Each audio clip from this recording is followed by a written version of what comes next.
This is another interesting topic of discussion. Which 2020 film, do I think will do the best at the box office?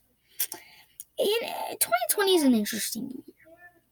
And I guess the sense that there's no front. There's no film where you're like, oh yeah, that one's gonna definitely get in the $1 billion club. Like this year, Rise of Skywalker, um, Endgame, Captain Marvel, Spider-Man: Far From Home. All this stuff came out this year that it's like, well, that one's gonna be a big success. That one's gonna be a big success. That one's gonna be a big success. And I'm not saying no film in 2020 is gonna be a big success. I think there's actually a lot of good films this year, but there's a lot of A films coming out this year, like in a rating scale, A films. But there's no big ensemble film. There's no Endgame, like where it's like the combination of every single film, and there's no. This is the final. This is the final in a saga that everybody loves in Star Wars. Well, mostly everybody loves until 2017. Wink, wink. But no. This is a different discussion. But it's like the end of. It's not like there's two big films that are totally not the end of. It's like there's no two films that are like, this one's the end of the saga for this big franchise, and this is the end of the this saga for that big franchise. There's none of that. There's none where it's like, of course that's gonna make a billion. I'm referring to making $1 billion at the box office, which none of them can guarantee. But at the same time, it's like probably, I'd say definitely, Wonder Woman. 1984 is definitely probably the highest as far as what could do the best, and I think that is in the sense that the first Wonder Woman was amazing. Everybody loved it. Everybody got behind. Usually sequels do a lot better, box office wise, if the original does good.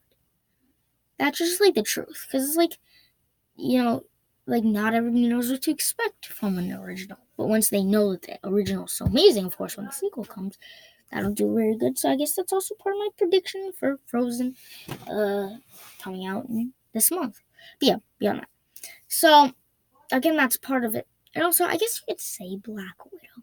But I wouldn't really go with the Black Widow route, mainly in large part due to the fact that she's already dead. And people are like, oh, there's a Black Widow movie. Why do I care? Like if you're like a diehard MCU fan and you love all the MCU movies, of course you're probably going to see it. But like if you're just like a normal fan who just likes, not a big movie person, but like likes these like big movies and likes a lot of these movies, and even just casual fans, just fans that don't like it a little bit. They're like, oh, it's a Marvel film, and they normally see it.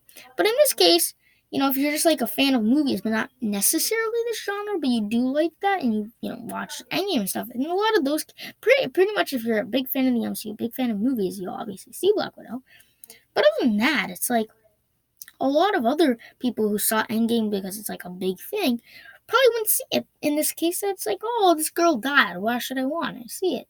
A lot of MCU fans would be because it's like gonna have a lot of cool MCU stuff and nerdisms and all that stuff. But normal, the average person would probably be like, why would I want to see a movie about a dead person?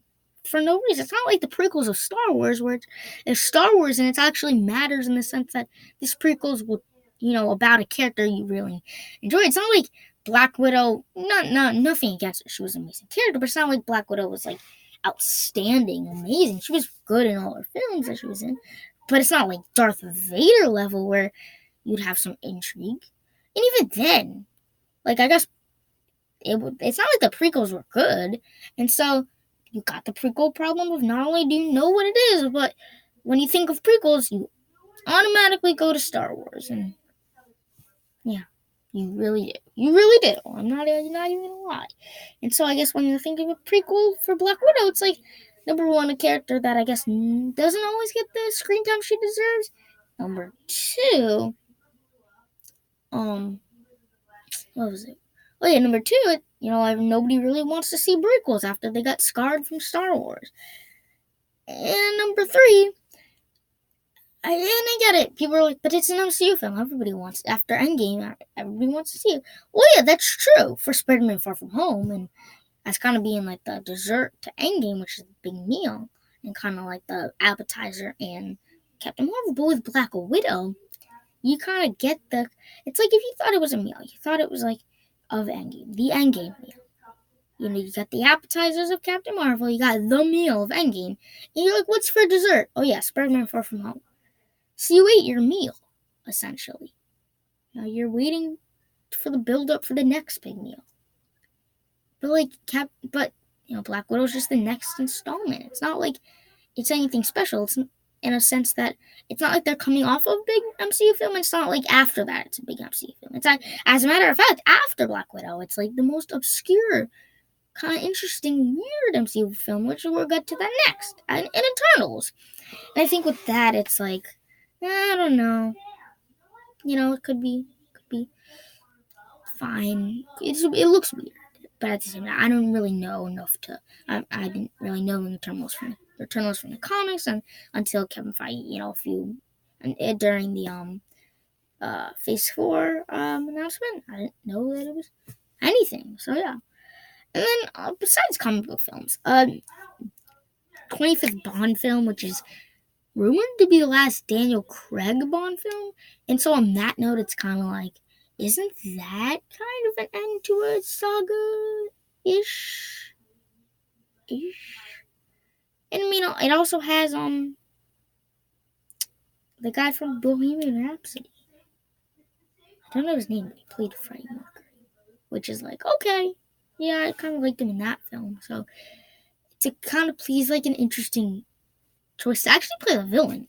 And so I guess that intrigues kind of playing. I guess that would be an interesting dynamic to play off Bond's kind of class with, obviously his like new school versus kind of like the old school-esque. I feel like that's what they're going for.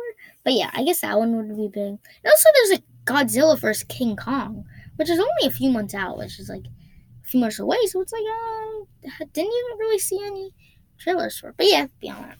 But yeah, that's like another big event film for like these kind of like, fans. My brother probably wants to really see it. I'm trying to think. Yeah. I mean, Birds of Prey is also coming out. And I guess on that note, it's like, I don't know about that really either. The marketing is weird. It's like they're marketing it as like a Harley Quinn film, but it's a Birds of Prey film. So it's like if you called it Harley Quinn film with the Birds of Prey in it, that's different. But it's like legit Birds of Prey. I didn't know that Harley Quinn was Birds of Prey. That's not true. There's a whole team called Birds of Prey with, Harley Quinn in it. It's not. It's like the opposite. It's like, okay, it should be a Birds of Prey film with Harley Quinn in it. Instead, it's a Harley Quinn film with the Birds of Prey. That doesn't work that way. So that's kind of interesting. I'm trying to think. Jungle Cruise, which is like, I guess it's like a big Disney film because like the ride is so beloved that maybe a lot of people will see that because of that. And I guess on that note, again, back to the big point is there is no heavy hitter. Stay tuned for more videos coming right